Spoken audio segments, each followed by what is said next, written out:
এই জাদুবিদ্যা সত্য।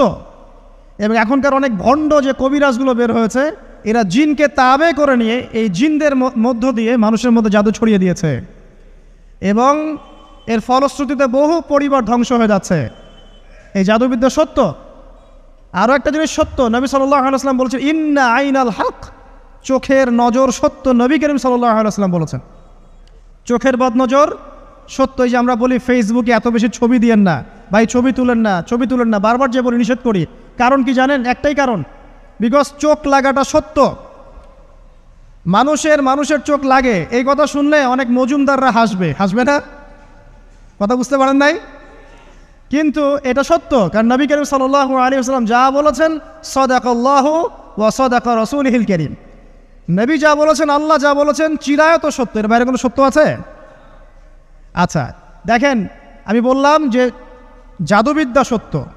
এই জাদুবিদ্যার চর্চা মানুষ করে, এখনও করে, এবং এই জাদু দিয়ে মানুষের ক্ষতি করার জন্য জিনের প্রয়োজন হয়, দুষ্ট জিন।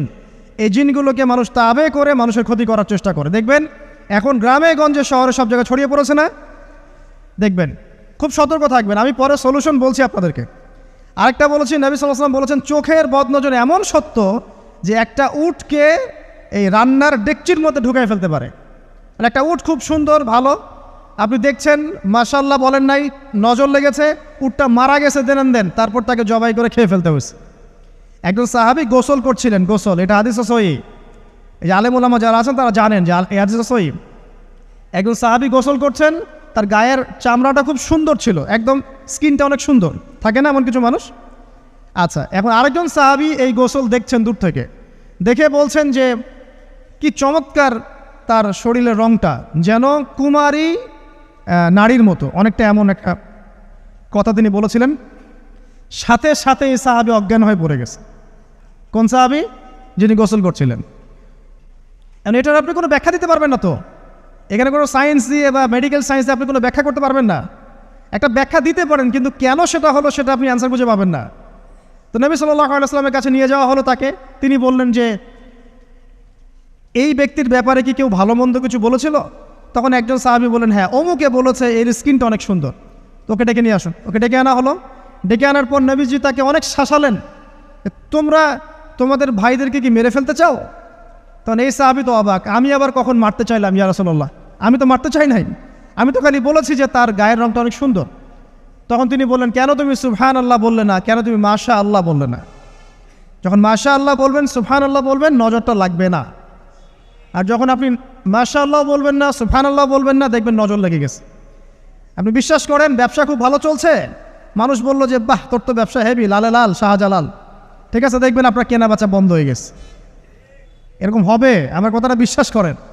এটা কিন্তু সায়েন্স প্রমাণ করতে পারবেন না, আল্লাহ এবং তার রাসূল বলেছেন, তার উপরে কোনো সত্য নেই। আছে সূরা কাহফ 29 নম্বর আয়াত পড়ে দেখেন, আল্লাহ পাক বলছেন ওয়াকুলিল হাক্কু মির রাব্বিকুম, সত্য সেটাই যা তোমার রবের পক্ষ থেকে আসে। ফামান শাআ ফালইউমিন, যার ইচ্ছা হয় বিশ্বাস করুক, ওয়ামান শাআ ফালইয়াকফুর, যার ইচ্ছা হয় সে অস্বীকার করুক। এই কারণে আমরা বলি ফেসবুকে এত বেশি ছবি দেওয়া, এই আই ওয়াশ করা, এই যে শোডাউন করা, হ্যাঁ, ইসলামের কিছু কাজ করলেন একদম মানুষকে না দেখাইতে পারলে ঘুম হচ্ছে না, এগুলো বন্ধ করেন, এগুলো বন্ধ করে দেন আল্লাহর ওয়াস্তে। অফলাইনে কাজ করেন, নিজেকে গোপন করার চেষ্টা করেন। যত বেশি মানুষের কাছে নিজেকে এক্সপোজ করবেন, কাজের বরকত কমে যাবে, কাজের বরকত কমে যাবে, চোখ লাগবে, নজর লাগবে। এবং চোখ লাগা বদ নজরে বহু আলেম আস্তে আস্তে মাঠ থেকে মাইনাস হয়ে গেছে না? যায় নাই? এখন কি আলেমদের সংখ্যা বেশি না কম? যত দিন যাবে আলেমের সংখ্যা আরও কমে যাবে। নবীজি বলেছেন আলেমদের সংখ্যা কমতে থাকবে, মানুষ জাহেলদেরকে আলেম বানিয়ে নেবে। তো প্রিয় ভাইরা, জাদুবিদ্যা সত্য, চোখের বদনজর সত্য, রাতের এই অনিষ্টগুলো সত্য, রাতের বেলা অনেক ক্ষতি আছে। এই জন্য নবীজি বলছেন বাচ্চাদেরকে বাইরে বের করো না, এবং তোমরাও রাত যখন গভীর হবে তখন এদিক ওদিক ঘোরাফেরা করো না। দেখবেন রাত যত গভীর হয় আমাদের শহরগুলো তত জীবিত হয়, তাই না? তাই না?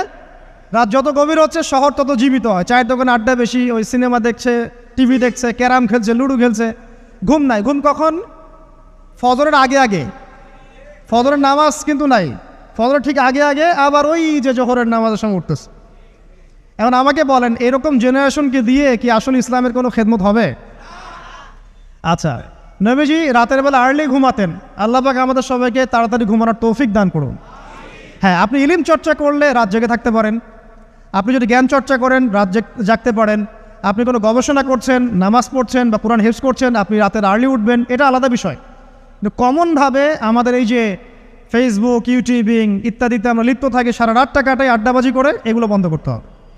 এগুলো বন্ধ না করলে ফিজিক্যালি আমরা মানে সুস্বাস্থ্যের অধিকারী হতে পারবো না, সারা দিনটা আমাদের একটা কি বলবো অলসতার ভাবে যাবে এবং দিনের বেলা কাজগুলো ব্যাহত হবে। এতে করে আমাদের উম্মার এই পুরো বড় যে তরুণ প্রজন্ম আছে এদেরকে আপনি সম্পদে পরিণত করতে পারবেন না।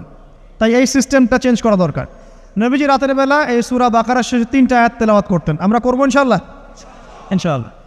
আরেকটা আমল বলে দেই, নবী করিম সাল্লাল্লাহু আলাইহি ওয়াসাল্লাম রাতের বেলা সূরা মুলক তেলাওয়াত করতেন। কোন সূরা? এটা কোন সূরা? তাবারাকাল্লাযী বিয়াদিহিল মুলক। কয়টা আয়াত আছে? 30টা আয়াত আছে। নবীজি বলেছেন সাল্লাল্লাহু আলাইহি ওয়াসাল্লাম যে এই সূরা আপনাকে কবরের আযাব থেকে বাঁচাবে ইনশাআল্লাহ। কবরের আযাব থেকে তো ভাই বাঁচা খুব সহজ নাকি? আমাদের মধ্যে এমন কেউ নাই, শোনেন, আমাদের মধ্যে এমন কেউ নাই আলেম জালেম মুফতি মুহাদ্দিস রাজনৈতিক নেতা পলিটিশিয়ান বিরোধী দল জাতি তারপরে যে সরকার দল যে আছে না কেন কবরের শাস্তি ফেস করবে না এমন একটা মানুষও নাই, কেউ নাই পৃথিবীতে। এই যে আপনি দেখছেন ওই যে কি ইসরায়েলের প্রধানমন্ত্রী, ওই রাশিয়ার প্রধানমন্ত্রী, ওই চায়নার সভ্যতা, পশ্চিমা সভ্যতা, এমন কেউ নাই পৃথিবীতে এখন যাকে কবরের শাস্তি ভোগ করতে হবে না। আছে? সবচেয়ে লঘু শাস্তি মানে লঘু চাপ, এটা বলতে গেলে আসলে আমি ভাষা হারায় ফেলি, তারপরে বলছি আল্লাহ পাক আমাদের সবাইকে হেফাজত করুন, আমিন। একজন সাহাবীর নাম সাদ বিন মুয়াজ। কি নাম? নবী করিম সাল্লাল্লাহু আলাইহি ওয়াসাল্লামের সাথে একদম ডান হাত হয়ে যুদ্ধ করেছেন দীর্ঘদিন। বদর তিনি বীর সেনা, উহুদের বীর সেনা, ঠিক আছে, খন্দকের যুদ্ধেও বীর বিক্রমে যুদ্ধ করেছেন। তিনি আনসার সাহাবী, একদম মদিনার নেতা সাহাবী। সব সাহাবী কিন্তু একরকম নন, কেউ ছিলেন নেতৃস্থানীয় সাহাবী, তিনি ছিলেন একজন নেতৃস্থানীয় সাহাবী, ঠিক আছে, সাদ বিন মুয়াজ। নবী করিম সাল্লাল্লাহু আলাইহি ওয়াসাল্লাম এত ভালোবাসতেন তাকে, এত ভালোবাসতেন যে তাকে নিজের মনে করতেন যে সাদ বিন মুয়াজ আনসাররা আমার নিজের। 4টাখানি কথা। এই সাহাবীর খন্দকের যুদ্ধে এই যে হাতের এই দিকে সম্ভবত হাতের এই রগের মধ্যে একটা তীর এসে লাগে এখানে, এবং তীরটা তিনি বের করতে গিয়ে রক্তটা ছিঁড়ে যায়। এরপর ফিনকি দিয়ে রক্ত বের হওয়া শুরু হয়। চিকিৎসা করে করে রক্ত বন্ধ করা যায় নাই, এবং এই রক্তের প্রবাহিত রক্তেই আল্লাহর ইচ্ছায় তিনি শাহাদাত বরণ করেন, তিনি ইন্তেকাল করেন। নবী করিম সাল্লাল্লাহু আলাইহি ওয়াসাল্লাম প্রচণ্ড ব্যথিত হন, মানে মনটা তার খুব নরম হয়ে যায় সাদ বিন মুয়াজ রাদিয়াল্লাহু আনহুর জন্য। তো এই সাহাবীর যখন জানাজার নামাজ পড়ানো হচ্ছে, নবীজি বলছেন 70,000 ফেরেশতা তার নামাজে অংশ নিয়েছে। আর এই সাহাবীকে যখন কবরে শোয়ানো হয়েছে, নবী করিম সাল্লাল্লাহু আলাইহি ওয়াসাল্লাম পরে জানিয়েছেন কবরের যে মৃদু চাপ, সাদ বিন মুয়াজ রাদিয়াল্লাহু আনহুর কবরেও সেই মৃদু চাপ দেওয়া হয়েছে। আমি কি বুঝাতে পারলাম ভাই? আমাদের কোনো দাম আছে এখনকার পলিটিশিয়ানদের কোনো দাম আছে? এখনকার সমাজ নেতার কোনো দাম আছে? এখনকার সুদখোরদের কোনো দাম আছে?